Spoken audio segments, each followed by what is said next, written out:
বাসা। তো দেখো সকাল সকাল মিহি কিন্তু এখানে প্র্যামের মধ্যে ওকে শুয়ে দিয়েছে মা, আর ও ঘুমোচ্ছিল। আর এটা নিয়ে এখন ওকে পুরো চড়ানো হবে। আসলে দোলনা তো নেই, দোলনার বদলে না অরূপ বলেছে এটাকেই তোমরা মানে এদিক ওদিক করবে, এই যে যেরকম করছে, তাহলে দেখবে ওটা অনেকটা ও দোলনার মতনই ফিল করবে। তো এগুলো এই যে এরকম কিনে রেখে দেওয়া হয়েছে, বেকার পড়ে রয়েছিল, আবার দোলনাটা কিনলেও পড়ে থাকবে, তাই জন্য দোলনা কিন্তু আমরা আর কিনছি না। এই দেখো মিহি এখন উঠে গেছে, আসলে ছেলে তো বোঝে না, অনেকটা জোরে জোরে করেছে, তাই জন্য এখন উঠে গেছে। আর এখানে আমার বাবা মা ছেলে সবাই মিলে এখানে রয়েছি, আমিও এখানে রয়েছি। ওপরটা ডাইনিংটা খুব হাওয়া থাকে তো, আর একটু ঠান্ডাও থাকে, বেশ ভালোই লাগে কিন্তু সকাল সকাল।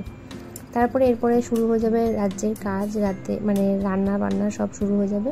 তারপরে একটু করে আমরা সবাই আবার এখন নিচে যাব। আর নিচে গিয়ে তো আমরা পুরো সারপ্রাইজ হয়ে গেছিলাম। আসলে তোমরা তো টাইটেল দেখে তো বুঝতেই পেরেছো যে আজকে কী হতে চলেছে, সেটা তো আমরা একদম জানতাম না, জানো তো, যে আজকে আমাদের সাথে এটা হবে। তারপরে আমি আর অরূপ তো ঘরে বসে গল্প করছিলাম, এই ফাঁকে দেখি ফট করে ঘরে ঢুকেও গেছে। আসলে দরজাটা মেন ডোরটা একটু হালকা ভেজানো ছিল, আর আমার মা উপরে তরকারি কাটছিল ওই খাটে বসে, আর শাশুড়ি চা খাচ্ছিল। এই ফাঁকে দেখে ওরা ঢুকে গিয়ে পুরো আমার বেডরুমে ঢুকে গেছে। তারপরে তো জানোই ওদের তো আর বারণ করা যায় না, এরকম চলে এসছে, আমি তো ভাবিনি যে ওরা এরকম চলে আসবে বলে। আর এসেই তো নাচা গানা শুরু করে দিয়েছে প্রায়।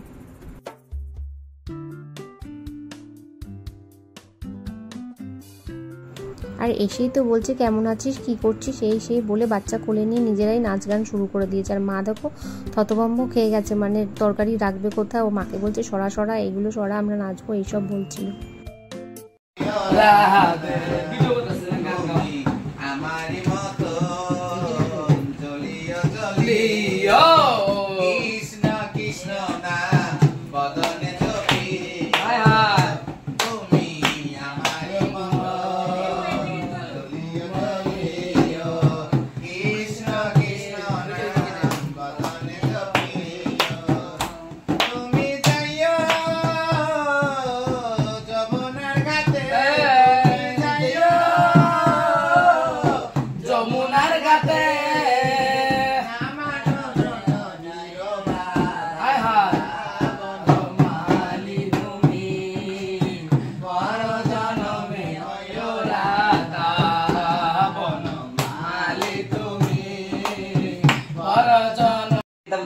মানুষের দানা পাতে লাভ বেঁচে সুখে থাক, ধন্য পূর্ণ জয় যা করুক, বাবার চেয়ে নামি দামি হোক, ঈশ্বর মঙ্গল করুক। মা লক্ষ্মী হয়েছে, ওর হাতের ভাগবতর বাবা মাটি ধরুক, সোনা পড়ুক, সে আশীর্বাদ করি। নাও।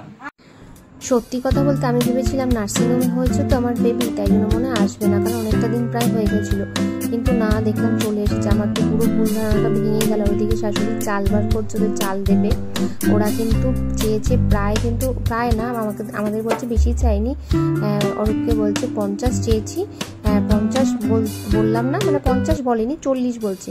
এই নিয়ে তো অনেক দর কষাকষি চলছিল, প্রায় আমাদের তো সম্ভব না এতগুলো টাকা দেওয়া, কিন্তু ওদের সঙ্গে তো এত তর্ক করা যাবে না, আমরা তো ভীষণ ভয় পাই, মানে আমরা বলে না অনেকেই ভয় পায় ভীষণ, ওরা কি বলতে কি বলে ফেলবে, তারপর আরেকটা থেকে আরেকটা হয়ে যাবে।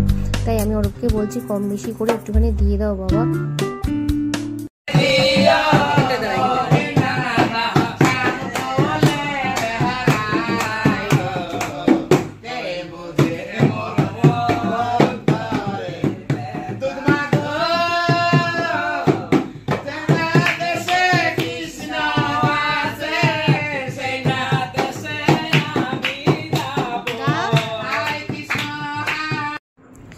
তারপরে ওদের সাথে তো অনেক কিছু মানে কথাবার্তা চলছিল। আমাদের বেডরুমে ঢুকে গেছে, দরজা বন্ধ করে দিয়েছে, আর আমাকে শাশুড়িকে বার করে দিয়েছে, মানে অরূপের সাথেই কথা বলবে, জানে যে ওই দেওয়ার লোক হচ্ছে, মেন হচ্ছে ও, তাই জন্য কিন্তু ওর সাথেই কথা বলবে। আমাদের বলছে বেরিয়ে যেতে, আমার মাকে বলছে, মা বলছে দেখো কোত্থেকে দেবে, একা সংসার চালায়, এইসব তো বলছে, আমরাও থাকি এখানে, তো বলছে কেন তোর লজ্জা করছে না, জামাই পোষায় খাস, মানে নানান রকম কথা।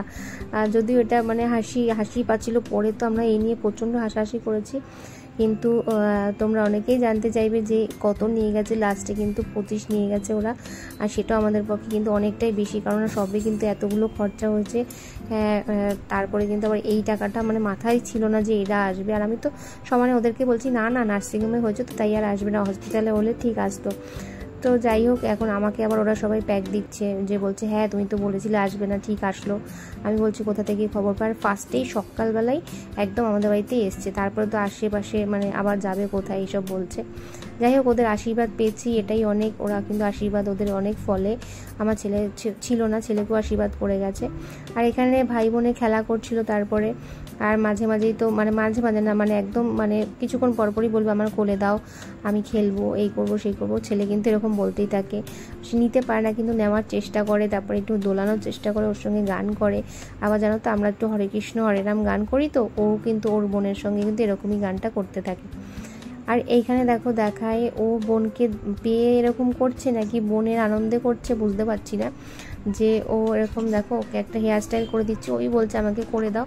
তো এইভাবে মুড়িয়ে মুড়িয়ে করছি। কোথায় ভাবলাম যে মেয়ের চুল বাঁধবো, তা না, আমি এখন আমার ছেলের চুল বাঁধতে বসেছি। তো ওর বায়না, ওকে এখন এটা করে দিতে হবে। আর এগুলো কিন্তু মাঝে মাঝে কিন্তু করতে ভালোও লাগে, আবার বিরক্তও কিন্তু লাগে। কিন্তু যাই হোক, আবার শুনতেও হয় যে না অনেকক্ষণ ধরে বলছে করে দাও মা আমাকে চুলটা, এইভাবে আবার বলছে মুড়িয়ে দাও। চুল তো ধরা যাচ্ছে না, কিন্তু ওর মাথায় গপসানি চুল তো, যাই হোক মানে মোটা চুল, আর অনেকটা চুলটা বড় হয়েছে, পুজোর আগে কেটে দেবো। তা আমাকে তোমাদের সাথে শেয়ার করলাম, এটা একটা হাসির পার্টি বলতে পারো, যে তোমরা ভাববে কোথায় মেয়ের চুল বাঁধবো, তা না, আমরা এখন ছেলের চুলই বাঁধছি। যাই হোক, মেয়ের চুল বাঁধতে এখনও দেরি আছে, মানে ওর চুল বড় হবে কবে জানি না। আর আমার মেয়ের জানো তো সামনের দিকে চুলটা একটুখানি মানে নেই বলতে না, কম আছে, নেই বলবো না, হালকা রয়েছে। পেছন দিকটা অনেকটা চুল হয়েছে। আর আমি কিন্তু প্রেগনেন্সির সময় অনেকটা কিন্তু শাক পাতা খেয়েছিলাম, প্রায় আমাদের শাক হতো, একদিন পরপরই কিন্তু শাক হতো। এরপরে দেখো হেয়ারটা কীরকম হবে ছেলে, দেখো এই যে লাস্ট হচ্ছে লুকটা হচ্ছে এরকম, বেশ খারাপ লাগছিল না। আমি ভেবেছি কি ছেলেকে যখন ট্রাই করেছি, মেয়ে যখন একটু বড় হবে ওকেও কিন্তু এভাবে বেঁধে দেবো, বেশ ভালোই লাগছে বলো। আর আমার ছেলে কিন্তু ওর হেয়ারটাকে কোকড়াবে বলে এইরকম কিন্তু বেঁধে রেখেছে, একটু পরে কিন্তু আধ ঘন্টা পরে আবার খুলে দিয়েছিল।